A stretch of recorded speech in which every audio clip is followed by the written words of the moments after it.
Deus é amor, não é mesmo? Você conhece Deus, você tem Deus na tua vida. Deus é maravilhoso, é a misericórdia, é tudo que nós temos que é capaz de nos fazer felizes, realizados e completos. E nós amamos a Deus, não é verdade? Você ama a Deus? Tem certeza disso? Veja que amar a Deus sobre todas as coisas é uma dos mandamentos principais que vem em primeiro lugar, porque Deus deve ser então a nossa prioridade. Não é assim que funciona, não é isso que você tem em mente. A questão é um pouquinho complexa quando nós colocamos outras questões ou outras prioridades nas nossas vidas que não seja Deus. A gente já começa a pensar sobre isso. Nós amamos Deus em primeiro lugar, acima de tudo, amar a Deus sobre todas as coisas. O que você tem na sua vida, no que você trabalha, no que você acredita, como é o seu dia? Você ama Deus sobre todas as coisas? É assim que acontece com você também? Veja que no livro de João, 1 João, em que fala sobre o amor de Deus, ele diz que nós devemos amar uns aos outros, porque o amor, ele procede de Deus, e todo aquele que ama é nascido de Deus e conhece a Deus. Nós sabemos exercer este amor. Aquele que não ama não conhece a Deus, porque Deus é amor. Então veja que nós podemos consultar o nosso coração, sabermos se amamos a Deus. Nós temos que observar nas pequenas coisas se nós amamos os outros. Quem são os outros? São todas as outras pessoas, todas as pessoas que nós conhecemos. Se nós podemos dizer que amamos aos outros, o amor se manifestou de Deus em nós, em haver Deus enviado o seu Filho unigênito ao mundo para vivermos por meio dele.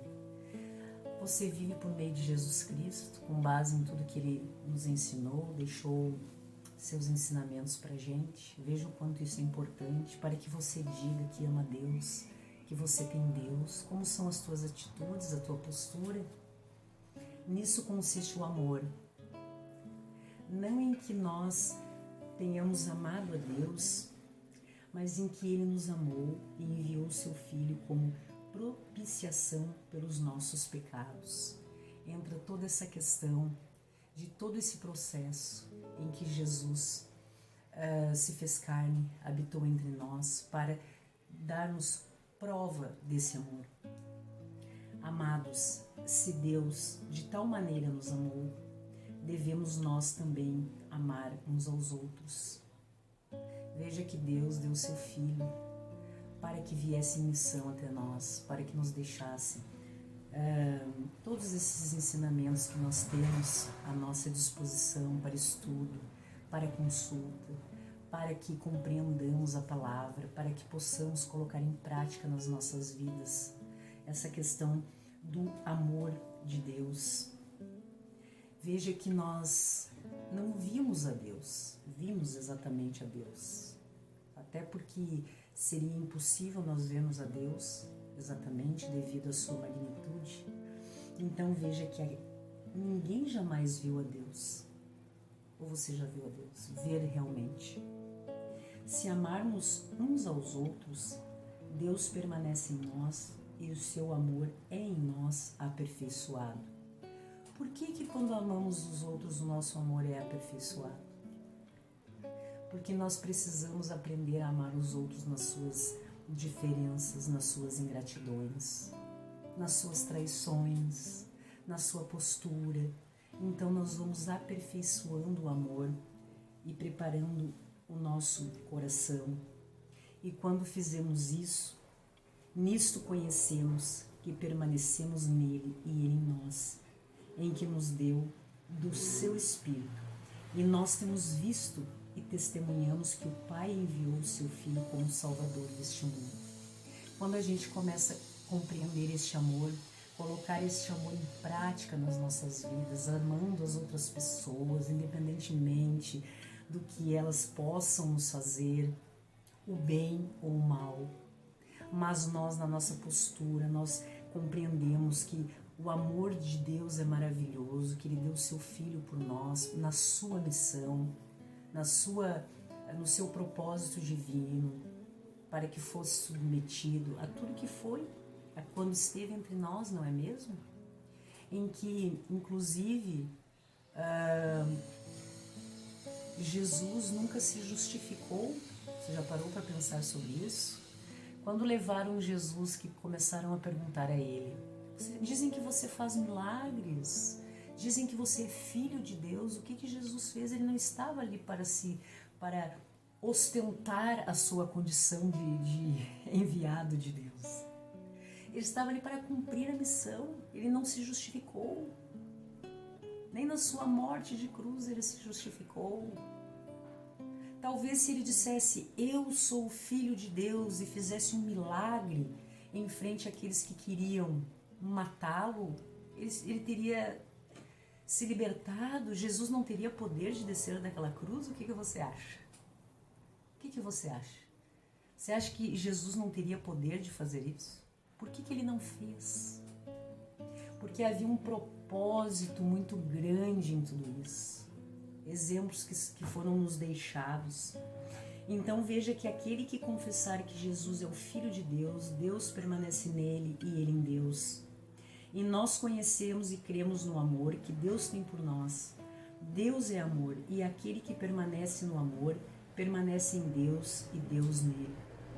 Veja quantas coisas mesquinhas muitas vezes nós vivenciamos nas nossas vidas, quantas rivalidades, quantos conflitos que provavelmente até sejam desnecessários, muitas coisas, em que nós muitas vezes estamos em comunhão com Deus, pedindo a Deus para que nos ajude em determinada circunstância, mas em detalhes da nossa vida, circunstâncias em que nós podemos provar que realmente amamos a Deus, nós nos perdemos.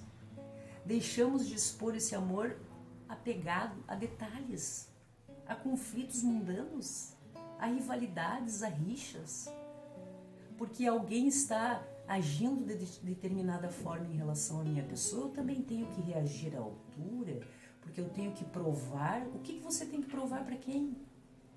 Jesus não se justificou e você precisa se justificar?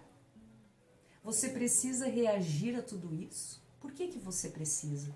Para mostrar que você é melhor do que Jesus? Do que todo o ensinamento de Deus? Do que você é capaz de ser superior ao amor de Deus? Em que Deus é capaz de conhecer a nossa essência? A partir do momento que você age com amor em relação às outras pessoas, você está provando, na verdade, para você. E estando em comunhão com Deus, mostrando que você ama a Ele. Em cada atitude que você não reage, em cada atitude que você, principalmente quando é muito fácil ser bom com aqueles que são bons com a gente. Como é fácil nós recebermos uma palavra doce e retribuirmos uma palavra doce. O quanto é fácil nós convivermos com pessoas que a gente ama. Mas o amor que Deus fala aqui é o amor por todas as pessoas. Veja, no amor não existe medo. O perfeito amor lança fora o medo. O medo produz tormento e aquele que teme não é aperfeiçoado no amor. Muitas vezes você está em oração, vigiando determinadas circunstâncias, mas você fica com medo. Se você tem essa reação, eu sei que eu preciso, de acordo com o meu pensamento, com o meu coração, amar este ser humano que é ingrato, que traiu, que está querendo me prejudicar, independentemente das circunstâncias. E você não consegue agir no teu coração e nas tuas atitudes assim, como que você vai aperfeiçoar este amor, compreender o sentido desse sentimento em que nós podemos expressar amando os outros na sua condição, expressar que realmente nós amamos a Deus. Veja o que ele diz aqui, a importância disso para que você reflita. Anote aí. Nós amamos porque ele nos amou primeiro. Deus nos amou primeiro. Deus nos ama e nós não somos perfeitos. Jesus demonstrou amor por todos, mesmo sendo condenado, julgado, sacrificado. E Jesus amou aquelas pessoas, eles não sabem o que fazem. Nós temos exemplos disso. Agora veja, pergunto novamente para a reflexão: você ama a Deus? Talvez você pregue isso, que você ama a Deus. Veja que, como que você vai poder dizer que ama a Deus? Ou realmente não se enganar e saber que você ama a Deus, na sua essência, através das suas atitudes, amar a Deus que você não vê, sendo que você não ama os teus irmãos que você vê. Olha o que diz a palavra. Se você disser, amo a Deus, e odiar o seu irmão, olha o que diz a palavra, é mentiroso. Não se engane, você não pode dizer que ama a Deus se você odiar o seu irmão. Se você odiar aquela pessoa que é o teu colega de trabalho, que é seu irmão. Se você odiar o ser humano, como ele mesmo diz aqui. Se você disser amo a Deus e odiar o seu irmão, é mentiroso. Pois aquele que não ama a seu irmão que vê, se você não ama aquele ser humano, aquele irmão que você vê, não pode amar a Deus a quem não vê. Se você diz que ama a Deus, mas odiar o seu irmão, é mentiroso. A palavra diz que você está se enganando, vivendo no erro. Porque aquele que não ama o seu irmão a quem vê, não pode amar a Deus a quem não vê. Não pode dizer que ama a Deus a quem não vê. Então você não está nem consigo mesmo compreendendo a importância de amar a Deus, que é o mínimo, muito menos amar a Deus sobre todas as coisas e ao outro como a si mesmo. A todos um excelente dia, vamos pensar sobre isso. Somos humanos, falíveis? Sim ou não? Estamos subjugados às vicissitudes do mundo, da vida, não é verdade? Então muitas vezes nós nos pegamos com aquele sentimento reativo, reacionário, nós reagimos de forma... Mas nós tendo consciência disso, podemos alterar tanto o nosso pensamento. O que é amar a Deus? Amar a Deus. O que é amar a Deus sobre todas as coisas?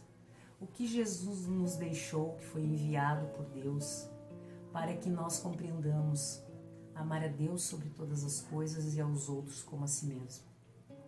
A todos, um excelente dia. Vamos refletir em tudo isso que nós analisamos hoje.